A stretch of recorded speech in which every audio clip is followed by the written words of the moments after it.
Welcome to our channel. We are Sophie and Philippe, two professional chefs and regenerative farmers. Currently, we are setting up our second regenerative farm in Portugal. On this channel, we take you along on the farm's development and we show you how we grow, cook and preserve nutrient-dense, regeneratively grown food. In a time where the food we're eating is literally killing us, the most powerful and impactful action one could take is to consume clean and delicious food. Let's grow it, let's cook it, let's do it. This week the new chicks arrived. Let's go and have a look at them.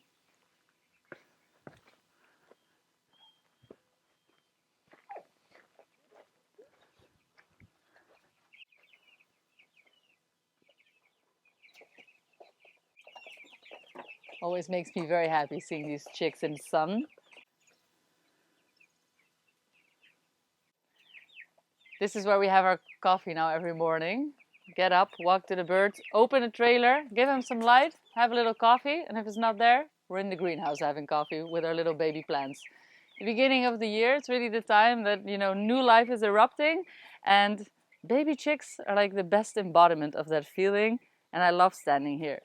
I'm going to get into why we actually raise our own meat birds for meat, why we decided to do that and how we do that on the farm. And then further on in the episode, we're going to give you a little update on all the seedlings, what we've transplanted in the garden and what we've been doing there. You're going to see Philippe sweat a little and we're going to eat something. Let's go.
Yeah.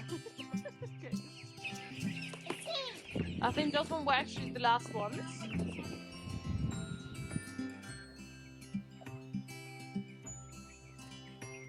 So let me explain why we keep our birds in an animal trailer.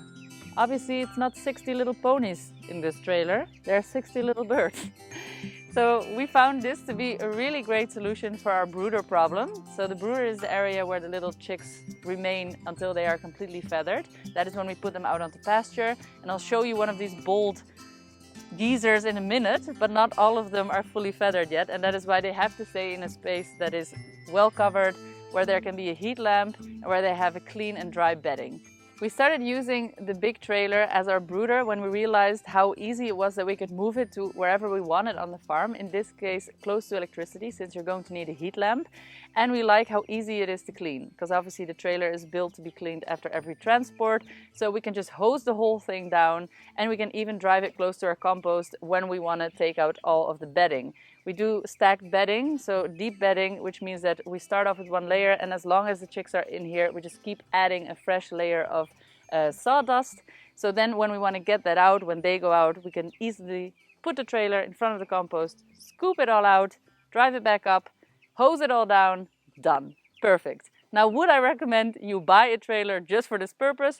Obviously not, but if you have things that you can use for multiple purposes on your homestead or farm, we highly recommend it.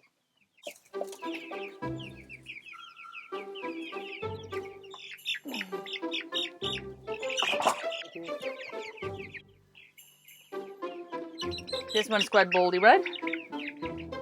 Ooh, pots, don't go off now. You're not that big yet. Okay, we lost one. What I wanted to demonstrate. Stay with us, Johnny.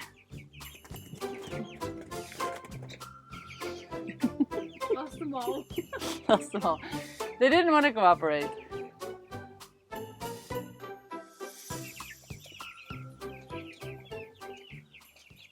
So this season we're trying out something new. We're going to try the hubbard. That's a white meat bird. They are notorious for their fast growth, but also for being less resilient. You can really see by the size of their feet that these are going to be some massive, chunky meat birds. We normally grow the turken, which is the bald-necked one, and that looks extremely weird, but it's a very good meat bird that we've tested over the years and really stand by. Now, in our last batch, we actually were unfortunately given a big mix of breeds. We asked for the turken, but then on the pickup day, there were all different types of birds in there. Also, all different sizes. We were supposed to receive only 1 day old birds, but we received a couple of birds that weren't 1 day old. So we decided to switch suppliers since he's been a little unreliable. And this new supplier has these white birds, so we're going to give it a shot and we're going to do some new record keeping in order to see how well these birds perform, and if we will switch them maybe in the future, or if we will go back to our beloved turken.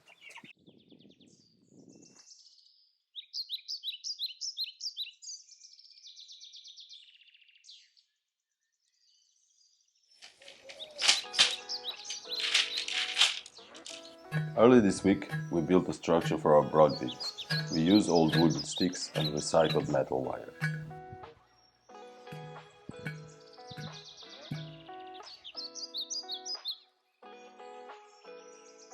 Broad bins are notoriously sensitive to wind gusts and easily fall over.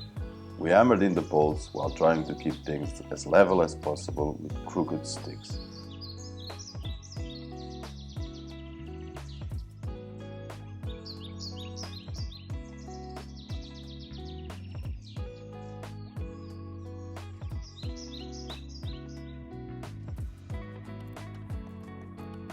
Sophie finished the project off by cutting the tops of all the poles to the same height.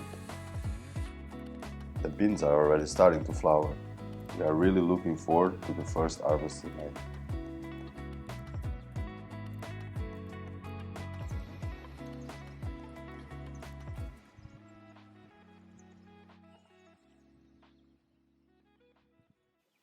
It's really quite funny and interesting to think about when I was younger and when I was a kid and how I felt about animals in general. I felt very close to all our pets.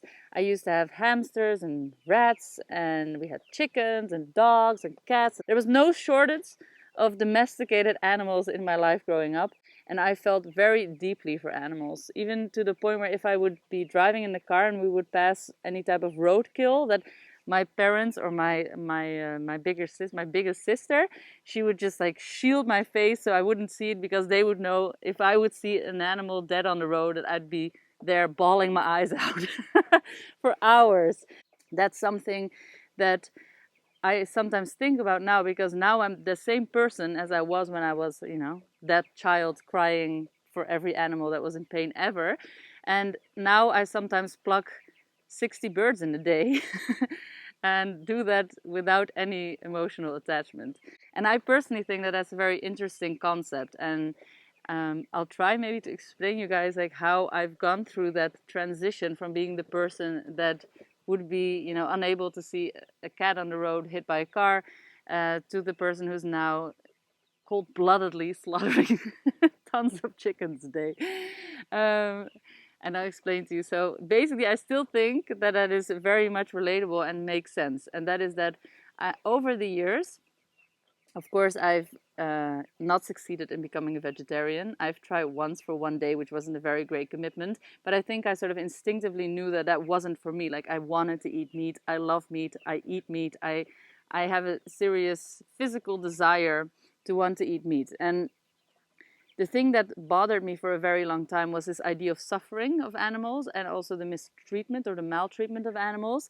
And I think that is where our desire to raise our own meat came in. The first reason that I wanted to start growing my own meat was with this realization that if I want to eat meat, I need to not shy away from this idea that then a life needs to be taken, and I need to sort of own up, fess up, and just kill something, basically. And the first time that I did that was with a chicken when I was still living at home. I think it was like 16 years old or something, we had chickens that we had for eggs, and then at some point we had too many roosters, and I was committed to this idea that I'm going to provide myself with meat that I'd killed to prove to myself that I'm allowed to eat meat, if you will.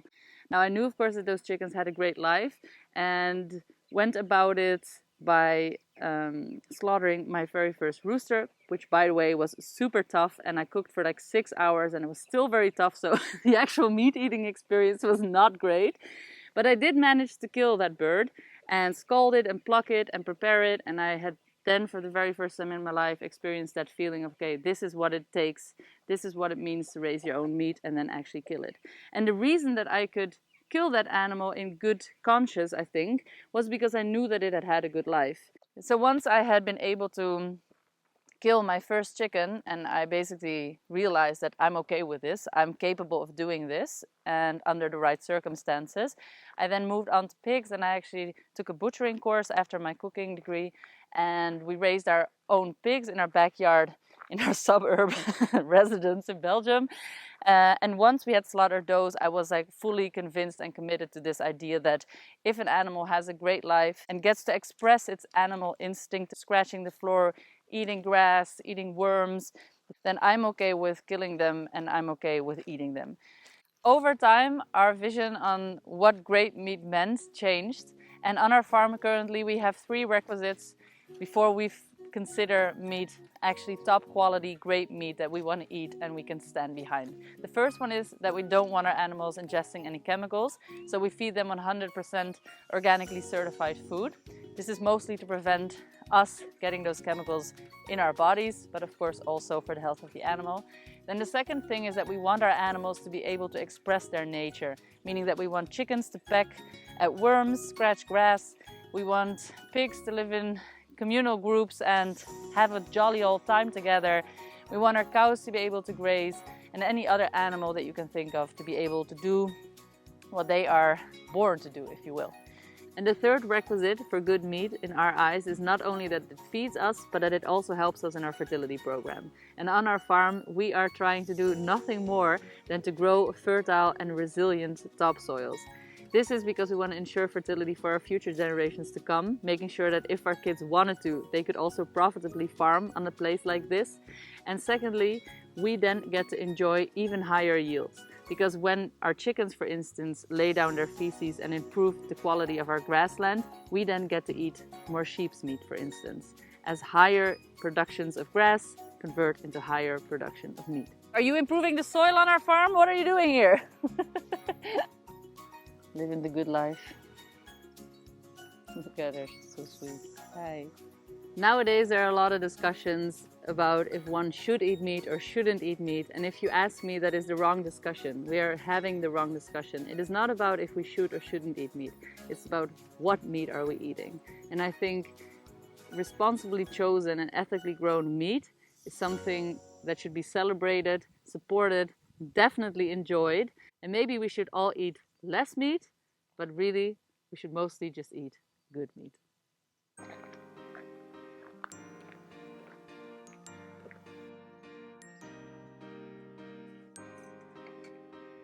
I'm really happy to announce that I've got some wonderful news for our American viewers. We are in a position where we can actually raise our own meat as we have access to land, but we totally understand that not everybody has access to land, and you might not even be in the proximity of a local regenerative farm. But I'm sure that you still want to eat nutrient-dense and delicious food. And that's why I'm so excited, because we are partnering with REP Provisions, which is a great company in Oklahoma that is actually delivering regeneratively grown meats from regenerative farms all across America directly to your doorstep. If you're living in the States and you do not have a local regenerative farm close to your home you can support, we highly recommend you check out the link in the description below and go check out their website. Here you can find out what their company values are, how nutritious their beef meat is compared to conventional beef, proven with scientific testing, and you get a taste of the types of meat they have on offer. If you buy via the link below, not only are you supporting local regenerative farms in the States, you are also supporting us and our farm, as we make a small commission on each sale. But there's more, because we're actually able to gift away a meat order worth $99 to one of our lucky viewers in the States. all you have to do is sign up for our newsletter and then send us an email with your name and the place that you want the meat delivered to. So that can just be the state for now. And then we will be adding you into the tombola. If you're already part of our newsletter community and you're coming from the States, we've got you covered. All you have to do is send us an email saying that you're playing for the meat order, and again, your name and the state that you want it delivered to. And then we will be publishing the winner on the 15th of April in our community tab right here on our YouTube channel.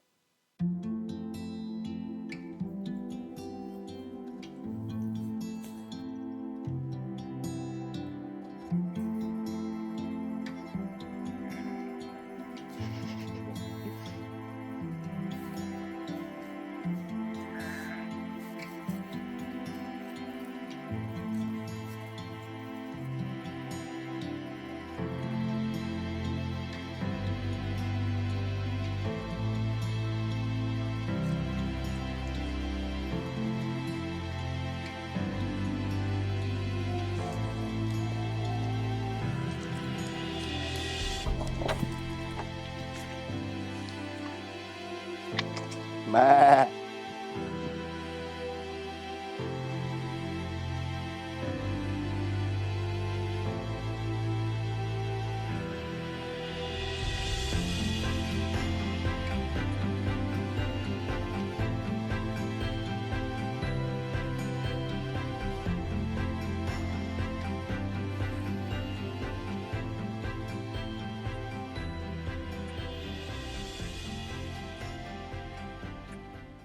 It's a cold and wet morning. We're going to start by cleaning beds, transplanting. We're going to make some garden hoops. We're going to cut them at measure, bend them a little bit, put them on the ground, and cover all the new transplants. That's what we're going to do this morning.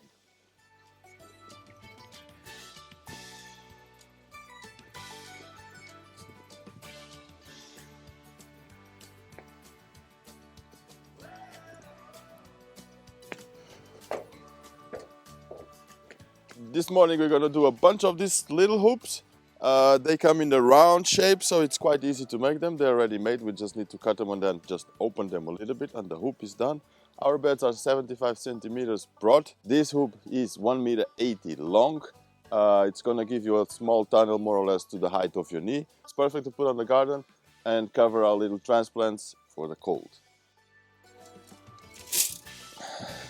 So the rope is 1.80 meters, and with it I just go around in the wire and make sure that the wire is also 1.80 meters.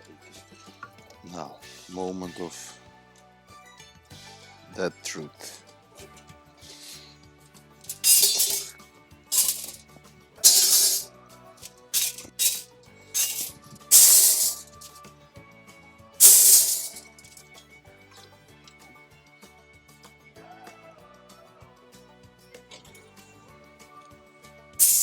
So we made two different hoops today. I made a 1.80 meter hoop, a smaller hoop for the horticulture fleece. This is to keep the plants warm when they're small, and we planted very early on the fields. So this is enough. This one, 2.20 meters, is going to be for the insect net. This is going to be to protect them more for the caterpillars, the cabbages and all that stuff. So it needs to be for bigger plants, so we need bigger space, we need bigger hoops. They work fine. Yeah. 180, 220. Next thing we're going to do, clean the beds, prepare them, and make the first transplant.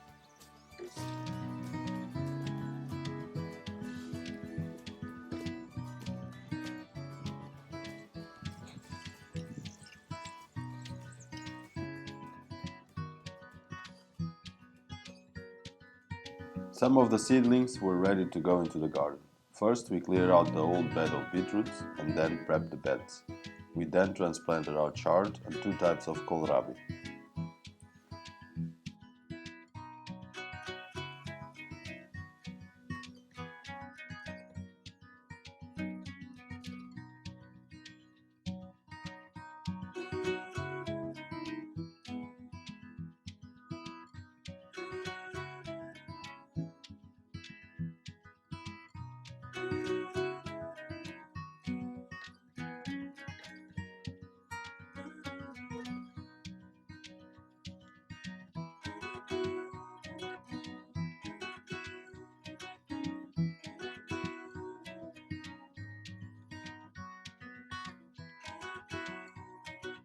We're done in the big garden.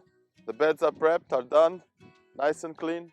Just putting the hoses, and we're gonna move to the small garden and clean a few beds there, do the same thing.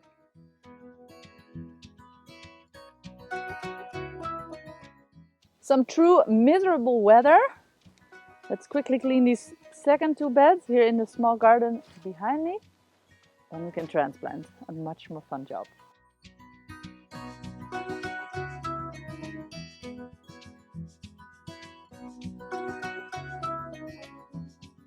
Bed prepping is an integral part of successful veggie growing.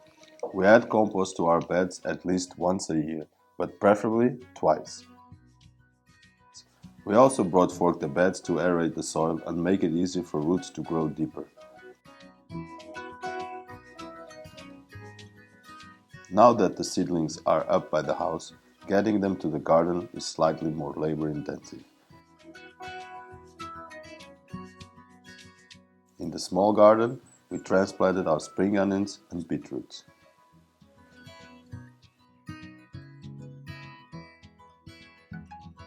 Just squeezed one.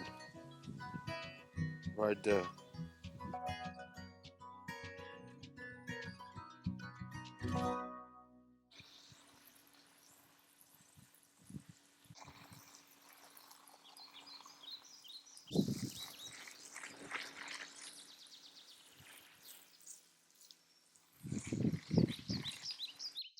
Job is done, everything is transplanted. We're done here in the small garden for today.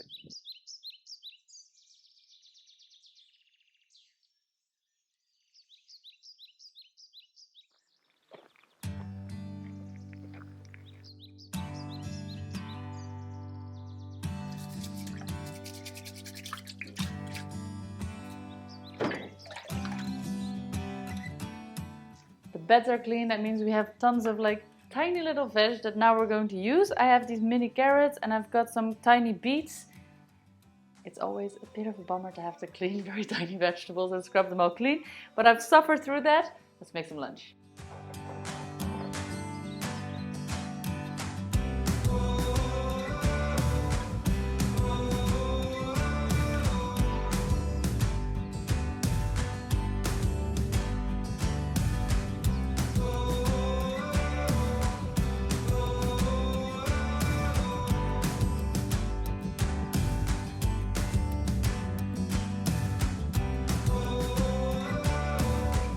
These beaches are being well used, I think.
I had a dream that you were mine.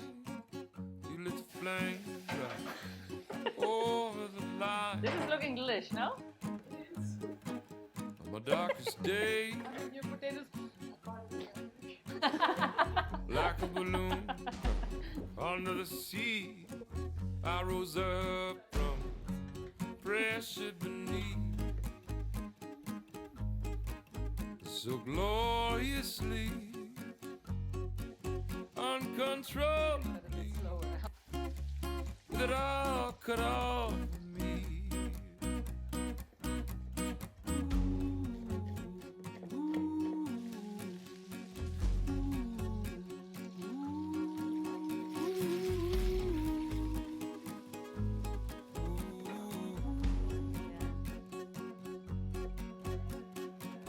I had a dream that you were mine. We made love on satin blue light. From a window of moon, just one touch, I felt you ignite. The rivers crossed and black turned to white. So joyfully lost all of me, with it all coming off of me.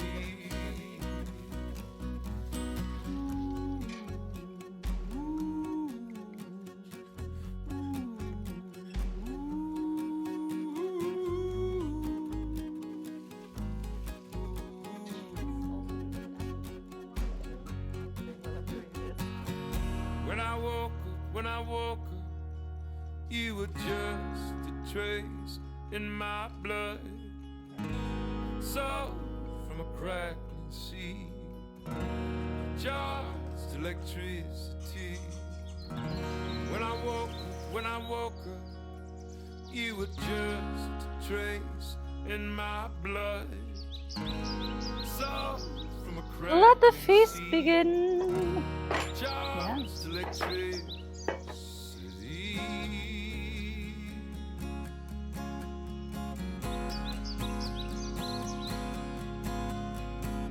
I had a dream that you were mine. You lit the flame right over the line. On my darkest day, like a balloon under the sea, I rose up from pressure beneath, so gloriously, uncontrolledly, with it all coming off of me. That was it. Thank you guys for following us along on our food and farm adventures. If you're local to our area, don't forget to hit us up if you want some delicious fresh produce. And if you haven't subscribed to our newsletter yet, definitely consider, as we are sharing all kinds of fun tips, tricks, recipes and tidbits on there that we don't share here on the channel. See you on the next one. The Farming Chefs. Peace out.